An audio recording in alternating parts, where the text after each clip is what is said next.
In order to take a proton NMR, first you must make sure that you have your compound properly labeled. You need your structure, which is a must-have, and your compound ID or code, as well as, if you have it, the amount that you have and what solvent it is in. The first step is taking your NMR tube and placing it inside of a spinner. So you gently push it through the hole in the center. Then, using the gauge, you push the tube all the way until it touches the bottom to make sure that the solvent is inside of the instrument window. Next, you need to load your sample into the carousel. And you need to make a note of what slot number it is in, which is on both the top and the bottom. Next, you have to sign into the logbook. So you write the date, the time that you're starting, your name or initials, as well as Ma in parentheses, how many samples you are doing, and which type of NMR you're taking. Today we're doing a carbon and a proton. So it's H for proton and C for carbon. Now you will double click on the Delta program to open the program, and you will click on the spectrometer control button to open the control window. First, you click on sample to open the sample window. And first you need to input what slot you put your sample in. So we put ours in slot 6 and then hit enter, and the carousel will start to turn.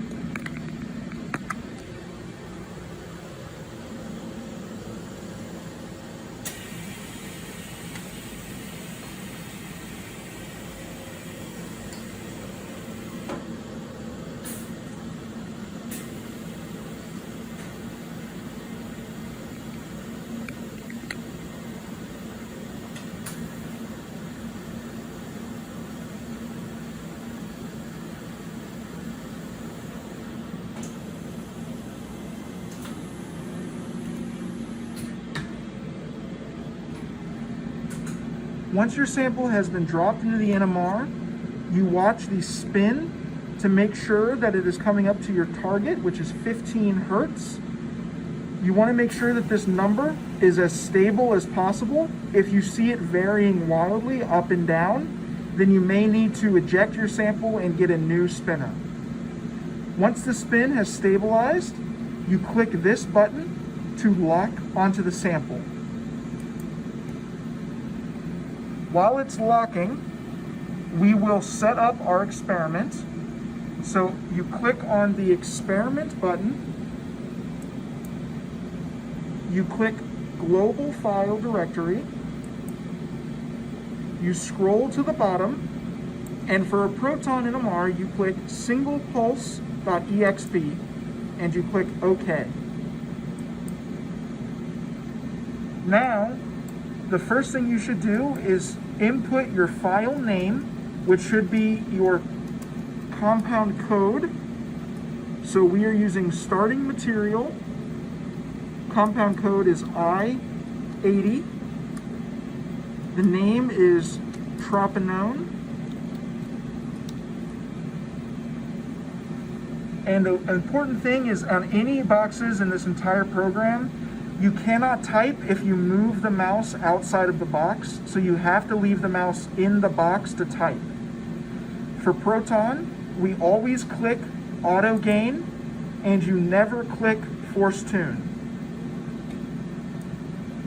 Now, back on the instrument panel, we can see that both of these green bars show that it is locked. So the next step is to click shim. As the instrument shims, these bars will turn red, as it is working. You can also see in the spectrometer control window, it has the gradient shimming job currently active. When the shimming is done, this text will disappear and this window will be blank. When the shimming is finished, you'll know it's done because these two fields will turn green. If they don't, all you need to do is click on the auto lock button again. Once these two fields are green and the spectrometer control window is empty, indicating that there are no current jobs, you can come down to your instrument window and click Submit. And then on this window, you click Go. Now the job will appear in this window, and you can see this star means that it is currently running. If that star is instead a vertical or horizontal line, that means that this is not running, and you may need to select it and click Go to forcibly start it.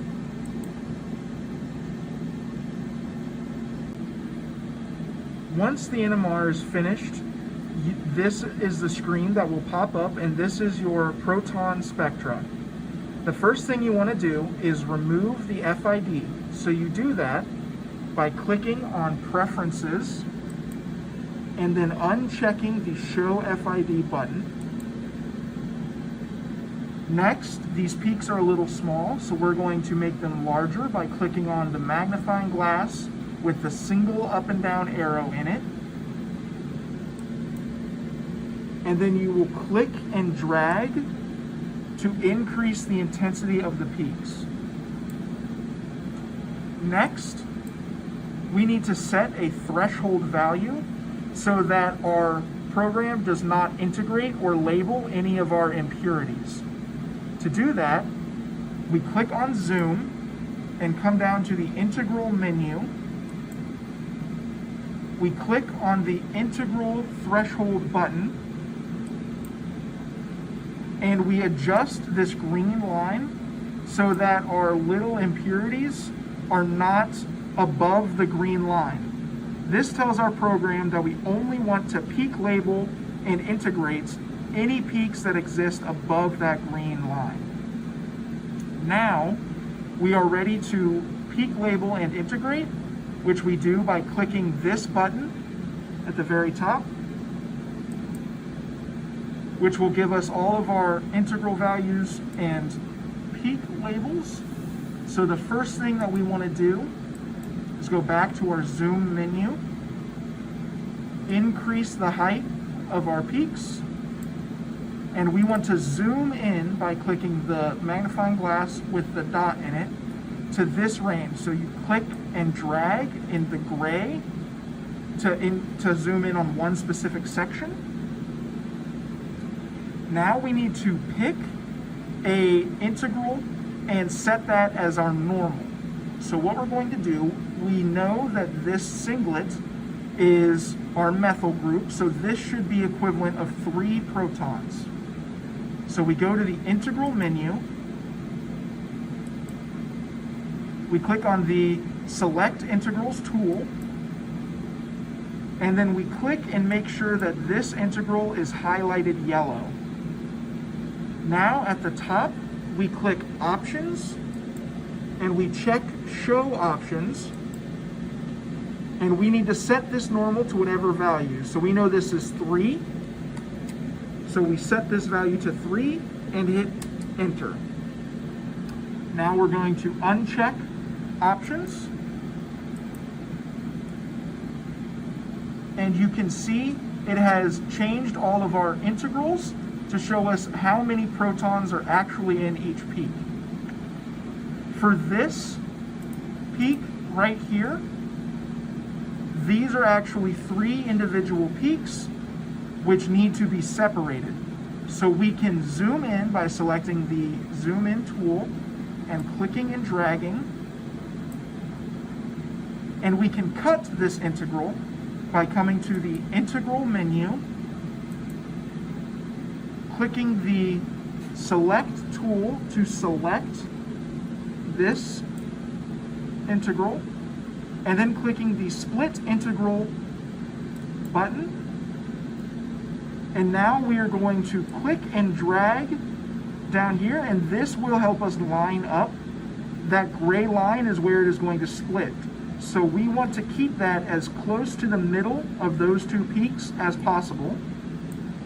And you can see it split it into two integrals. We're going to do that again to split it off from this individual peak, lining it up. And now we have three individual peaks that are all integrated separately. To return to our home screen, we click K, and then we click Reset View.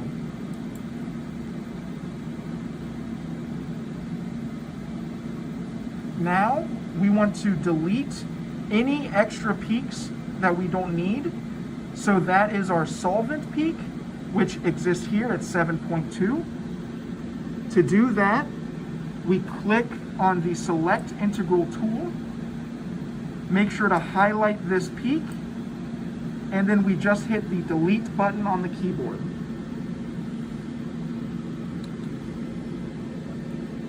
You can also do this by clicking on the Delete Integral button and then clicking on the integral you wish to delete. Now we want to print our spectra. So the first thing we want to do is always get a print of the full range. So let's adjust our peaks using the stretch tool, increasing the intensity, and we will hit the print button at the very top. Do not fill out anything in this box, just hit OK. And here we are going to label our compounds. So this will be SMI80, which is our compound code, tropinone, and we're going to call this 2A to make sure that when we save this again, when we zoom in, that we don't overlap file types. So we hit save, and that is saved as a PDF. So now we come back to our spectra, and we want to take a print of this zoomed in range. So how we do that is we zoom in using the magnify tool, click and drag, and try to get only the data you need to include.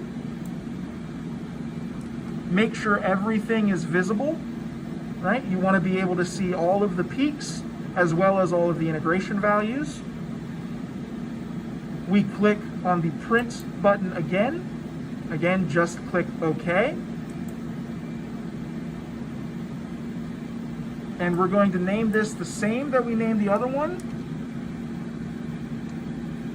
SMI80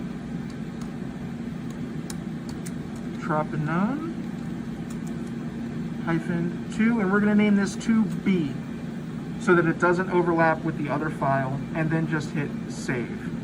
Again, we are saving this into the files that we know that it exists in. If you don't have this, the way you get here is by clicking on Documents, and then Files, Data, and then whichever folder you are supposed to save it in. You may be usually saving into this folder called Good Spec. Today we are saving this into 3A. So once we have the right folder selected, we just click Save. And now we have our two files that are both PDFs. Actually, right here. To open them, you just double click and it'll open the PDF. And then to print, all you do is you click on the top, click the print button. Make sure to change this. If it says Qt PDF Writer, make sure you change it to the Brother HL printer. And then you just click print. The first thing you do when you have your printed spectra is you draw the structure of your compound and you write its ID on the spectra itself. Then you want to label your solvent signal. So chloroform always shows up at 7.2. And you want to label TMS. If you have a TMS signal, it will appear at 0. Next, you can see that this area is a little too crowded. So we are going to write see next page, and we are going to label those peaks on the next page. So on the spectra of our zoomed in version, first we will draw tropinone again. Start by drawing a chair-like structure with nitrogen at the top corner, and the bottom corner has a ketone. There is a methyl group attached to the nitrogen, and don't forget to draw the bridging carbons. Next, we are going to label all of the protons. So first, we will start with the methyl protons because those are the easiest. Next, we will begin labeling the protons that are on the ring structure. Remember that this molecule is symmetric, so all of these exist as well on the opposite side, but we're only going to draw one side for now. So we label the bridging and other protons at the bottom as B and then as C and C prime to show that they are diastereotopic, which means that they are not equivalent and exist in different shifts. And then we label the last set as HD and HD prime. Now we need to assign those to peaks. So first we'll start with the easiest, which is the methyl peak. That is going to be a 3-proton singlet. So we will label that as A. Next we will do B. That appears very far shifted downfield because it is so close to an electron withdrawing atom. Next, we are going to do C and C prime. Since these are diastereotopic, C prime will actually be shifted further downfield because you can think of it as being closer to the oxygen in space in a 3D structure. So one will be C and one will be C prime.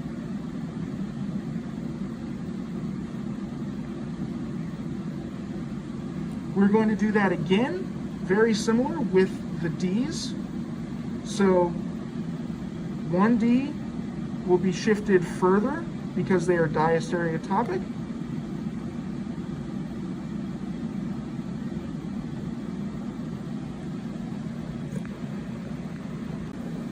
When the experiment is over, first you should eject your sample by setting the slot number to 0 and hitting enter. And then the instrument will eject your sample and replace it on the carousel.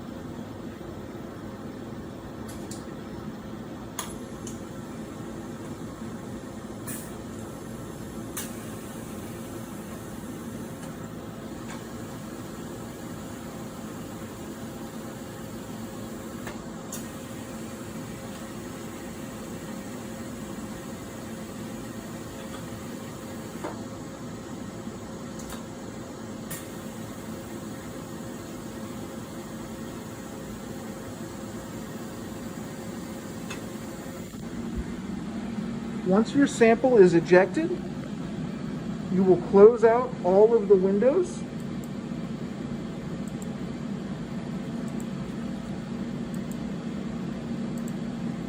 and sign out of the computer.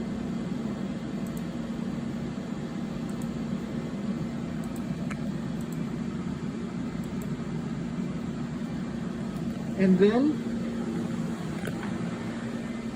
fill in the logbook with the time that you exit and any notes about the NMR. Don't forget to retrieve your sample from the carousel by pushing the advance button to spin the sample rack and then retrieving your sample.